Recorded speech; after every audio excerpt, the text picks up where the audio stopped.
is National Pastry Day, Tone. Do you enjoy pastries? Tony Kornheiser, you bet. I used to wear them when I worked the pole. And I think that's funny. I think that's funny. Do people even know what pasties are anymore? Do millennials know what those are? Joke. It's okay, so if nobody knows what they are, then the joke falls flat. But I actually think that's pretty funny today. That's what I'm worried about. Old man references. But you never worry when you mention, for example, Loretta Young on this show and the things that you talk about that are from 50 years ago. I've never mentioned Loretta Young. Yeah, Loretta Young. Come sweeping down the stairs. You said that. Welcome to PTI, boys and girls. In today's episode, Ohio State advances. James Harden is open to other teams, and down goes Duke. But we begin today with the Baltimore Ravens pounding the Dallas Cowboys last night, 34-17. In his first game back after contracting coronavirus, Lamar Jackson ran for 94 yards and a touchdown and passed for 107 yards and 2 touchdowns. John Harbaugh said, quote, "It was very encouraging," unquote. Wilbon, Baltimore had lost 3 in a row and 4 out of 5. By virtue of beating Dallas, are the Ravens back on track? You know, Tony, this to me falls in the category of not everything is a big damn deal. I mean, I know that's the job in this industry, to make everything seem like it's important. And you should tune in and you should have a takeaway or a hot take. Sorry, it's the Dallas Cowboys. You know, now in a division that has gotten better, the Giants have gotten better. The Washington football team's gotten better. Philly, I don't know. Yep. But there's one team that still stinks, and that is the Dallas Cowboys. So don't tell me that anybody beating the Dallas Cowboys is a big deal, or I should have a takeaway or a hot take. No, it doesn't mean anything. It means Baltimore has got a tougher game coming up, and they're going to need to win that one too. This was like a good scrimmage. I understand why the coach would say this was encouraging, but it is not relevant to the rest of us. It should not be. So I think that Baltimore should feel good winning a game. They hadn't won a game in a long time. Right. That's right. I think this should help them emotionally. But like you, I believe that the stinkitude out of Dallas, the odor is so strong that it means nothing. They are a 3-9 team, and 2 of those wins, one win against the Giants and one where the onside kick spun around against the Falcons. Against Atlanta. They could have lost those games easily. That's right. They could have lost those games. So you take the win when you get it. But let's look at Dallas for a second. Let's look at how bad they really are. Okay, they've been outscored by 125 points. Only the Jets are worse. They are last in yardage allowed by running, 168 a game. They are last in points allowed, 33 a game. So people say, oh, if Dak Prescott were here, they wouldn't be 3-9. Dak Prescott doesn't play defense. No. They stink. Yeah. And we knew their defense was stinky early on after 2-3 games. It's still stinky now that we're into mid-December. And again, Tony, I agree with you completely. I mean, if you're Baltimore, you say, wow, we were in some losing ways. We were in some trouble. We got out of this with a glorified scrimmage. Yeah. A glorified scrimmage. But sorry for all the people who think that the Ravens are now back in some sort of pre-Super Bowl form because they beat Dallas. Hey, shut up. Yeah, I mean, the game coming up that they have is Cleveland. Cleveland, which we now think is pretty good. This is a real game, and yes. Yeah. If they lose that game, they fall to 7-6 and a little dicier with the playoffs. Now, they got a soft schedule after that. They got the Jets, the Giants, and the Bengals, so they could get in anyway. But this is a pretty big game. I just want to make one other point. Everybody wants to fire Mike McCarthy and Mike Nolan. The guy with his fingerprints on this team is Jerry Jones. For years and years and years. Yeah. Jerry Jones, That's right. Not a first-year coach. No. The Ohio State University, Tony, will not play Michigan, but the Buckeyes will still play in the Big Ten title game. The conference this afternoon officially cleared the way for the Buckeyes to face Northwestern a week from Saturday in Indianapolis, even though the Buckeyes haven't played the required 6 games. Now, this is clearly the best decision for Ohio State and the financial interests of the Big Ten Conference. Tone, is it also the best decision for college football? Like, who really didn't see this coming? That the Big Ten would rig the rules so that Ohio State could get into the football playoff. I applaud this. We both said, of course they're going to do this. Yeah. I mean, however they get to 6 games or 5 games. Look, this is a great opportunity for Northwestern. It's a chance for Northwestern to make the biggest upset of the year. Do I think it's going to happen? No. But is it good for college football? Sure, the College Football Playoff Committee doesn't want 2 ACC teams and 2 SEC teams. They want a Big Ten team if they can get it. The Big Ten saves face here because it says we sort of kind of followed our own rules. Yeah, it's good. It's good for everybody, isn't it? It's good. Well, yeah, Tony, the Ohio State qualified anyway in terms of record, right? So Ohio State beat Indiana head-to-head. And so Indiana, that's the first tiebreaker. Indiana can't get in as the Eastern Division winner over Ohio State. That doesn't work. So Ohio State qualified winning the East anyway. It's just that, do you want to qualify based on the number of games rule you set rather arbitrarily when you decided to come into the football season? Now, Tony, I'm going to differ with you just a little bit. Tone, I don't think college football gives a damn about Ohio State or the Big Ten.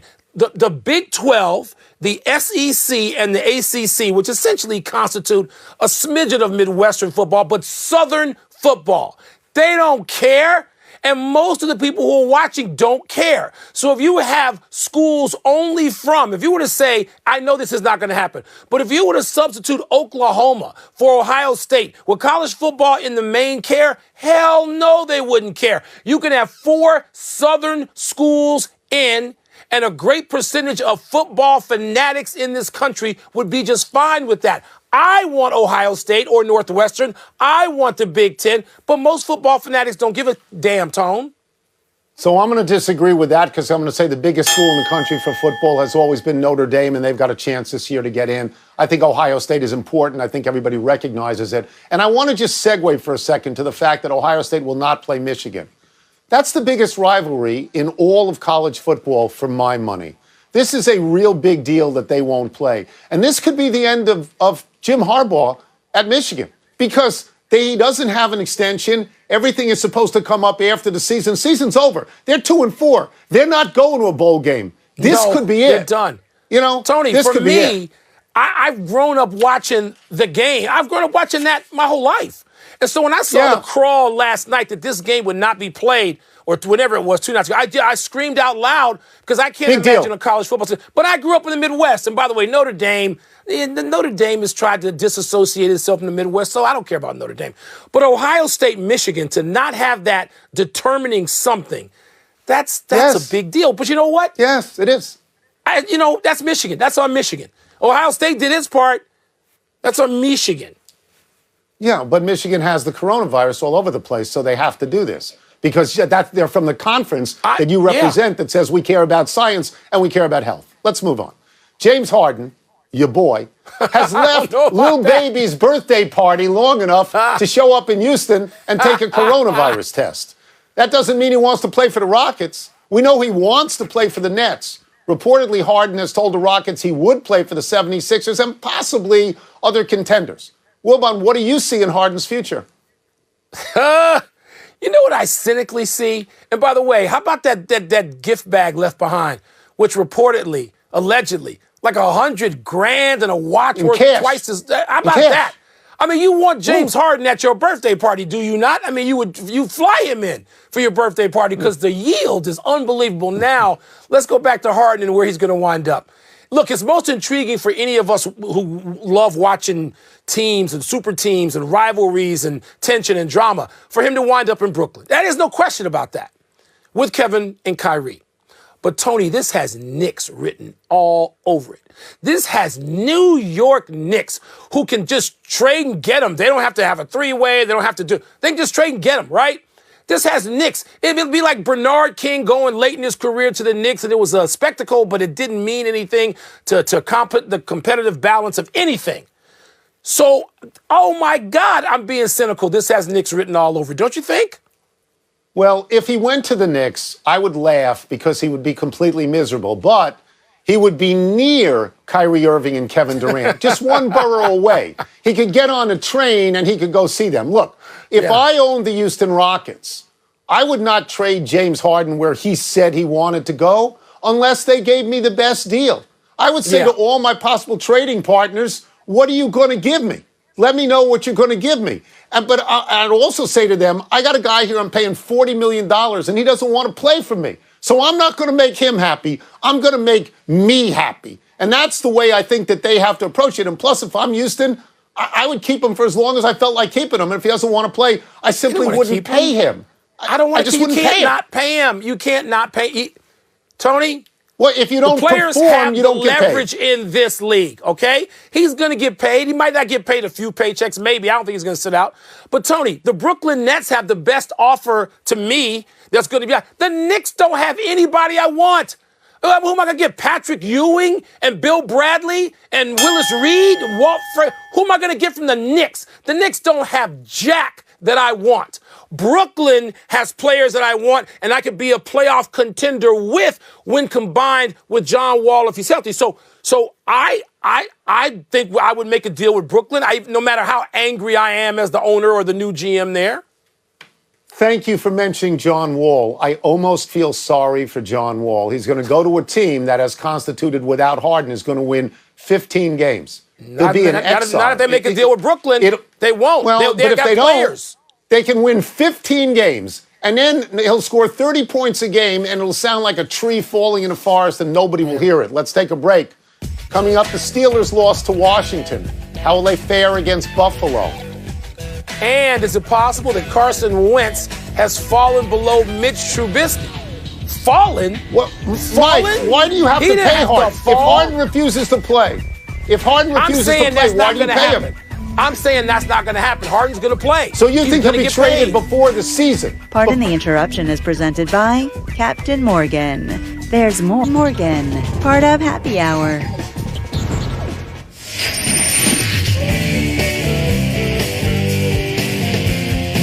It's time for Toss Up, where I play the role of Alabama and Mike plays the role of LSU this year. What's first? Toss up. They play each other on Sunday night. Better team, the Steelers or the Bills? Pittsburgh looked bad, losing to a 4-7 team in that game when they lost to Washington, now 5-7. Your boy Ben Roethlisberger looked like Tampa Tom, right? I mean, he couldn't throw the ball downfield at all, and all his receivers, he knew when what he threw it to them, it was, though. They kept dropping it. That's right. They kept dropping it. Buffalo looked good. Josh Allen looked great. 32 of 40. 4 touchdown passes. But I'm going to tell you something. The line, I know you don't care about this. The line was chaotic on this game. It was Pittsburgh minus 1.5. Now it's Pittsburgh plus 2.5. And I like the Steelers at plus 2.5 because Tomlin has said, if you can't catch the ball, we'll get somebody in here who can catch the ball. That's right. I think it's a Sunday night game. Big lights. Big lights. I don't know how Buffalo does under big lights. Pittsburgh wins. Pittsburgh's going to win the game, okay? And Mike Tomlin is not just a very, very, very good coach. He's a great coach. And when he said his team stunk it out a game before that, he knew what he was seeing, and he knew what he was doing. Tony, I know Buffalo's been better recently. Buffalo's been a playoff team more recently than the Steelers. But you get Pouncey back, and you get Connor back in that backfield, and on 3rd and a half inch, you don't have to drop back and throw it out of an empty backfield. The Pittsburgh Steelers are going to return to their personality. I like Buffalo a lot. Pittsburgh's going to win this game. Next. Toss up, bigger upside. Mitch Trubisky or Carson Wentz? I think it's Carson Wentz decisively. Something's wrong with his confidence level, and he's had a terrible year.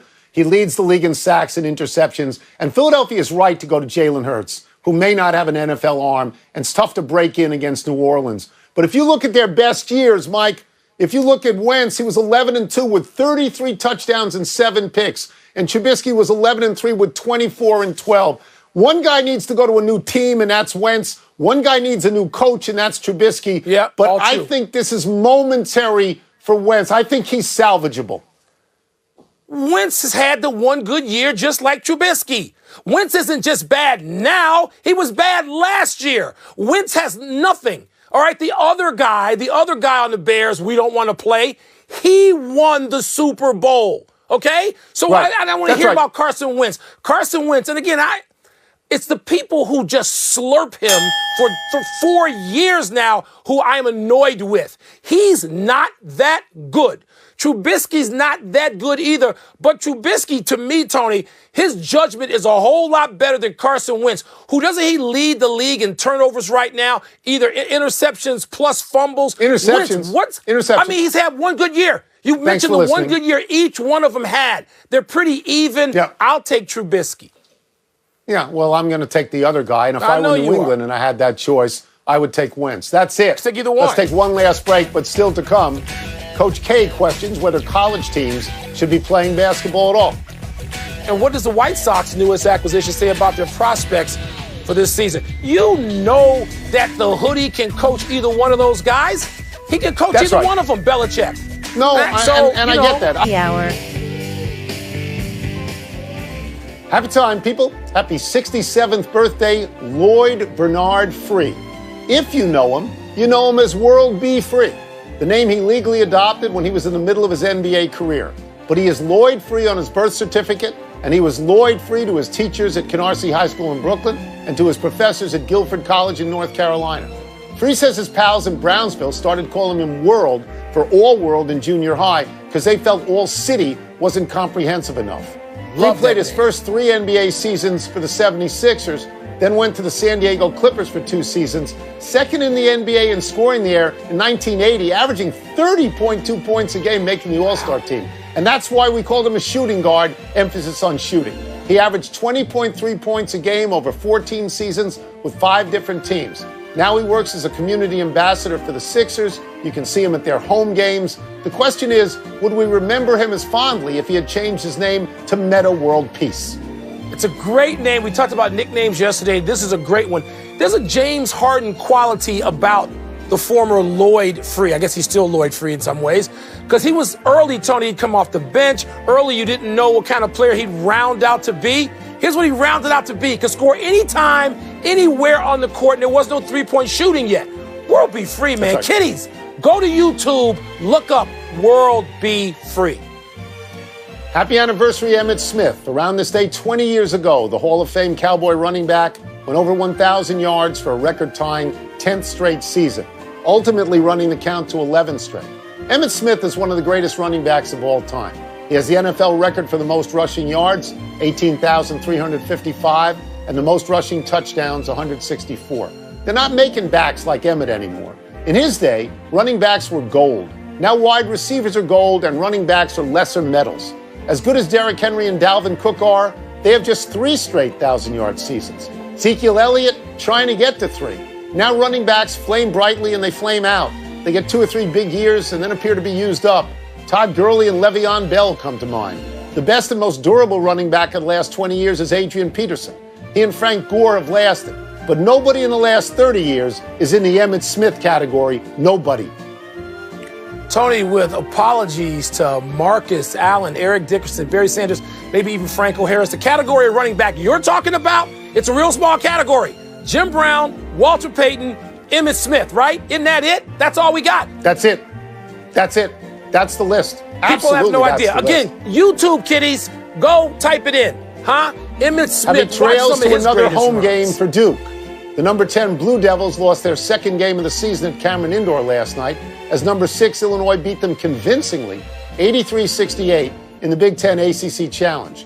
Afterwards, Mike Krzyzewski expressed concern over the college basketball season that has so far been riddled with postponements due to coronavirus. Quote, "I don't think it feels right to anybody," Krzyzewski said. In the ACC alone, Virginia, Louisville, Wake Forest, and North Carolina State have put their programs on pause this week.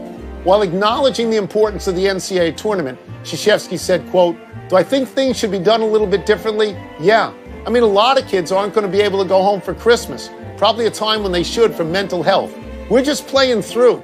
Should we not reassess that, Just see what would be best," unquote. Krzyzewski conceded that coming out of a loss, some people might take his words as excuses, but he said, "I don't make excuses. We need to get a lot better." Tony, this is one of those deals where more than one thing can be true. We already agreed to express the same sentiment that Mike Krzyzewski did. We've done that on this show earlier this week. But, Tony, also, Dukes, they're not that good right now. Will they be really good by March if you can have a regular season or something close to it? I think they will be, but not right now. One omission, Pau Gasol told Zach Lowe he would consider a comeback with the Lakers, where he would play with his brother Mark, and we go quickly to the big finish. Let's do it. Kansas State upset by winless Division II team Fort Hays State. How embarrassing is that? Well, pretty bad, Tony. Their head coach was not there, COVID reasons, And they had lost 2 games already to Division II teams, at least 2. Joe Judge says he's optimistic that Daniel Jones, Danny Dimes, will be back against the Cardinals. Is that significant? Yeah, he's a starter. The White Sox acquired Lance Lynn and Adam Eaton. Is that a big deal? Yeah, I mean, Lynn played for La Russa as a rookie. Adam Eaton was already on the White Sox. Yes, Tony, it's a big deal. They think they can win now. John Wall tells SI, quote, I don't feel as fast, I feel faster. Your comments. Again, he's going into exile in Houston. They're not going to win any games. Last one, breakdancing to be a 2024 Olympic sport. That's a terrible decision, right? Terrible. Talk about a disconnect. Xbox should be the Olympic sport. Wake up, people. Out of time. Try and do better the next time, and I'm Tony Kornheiser. I'm Mike Wilbon. Same time tomorrow, Knuckleheads. You can get the podcast on the app or Apple Podcast. Now, here's SportsCenter. Alfano and John Sohn, shout out.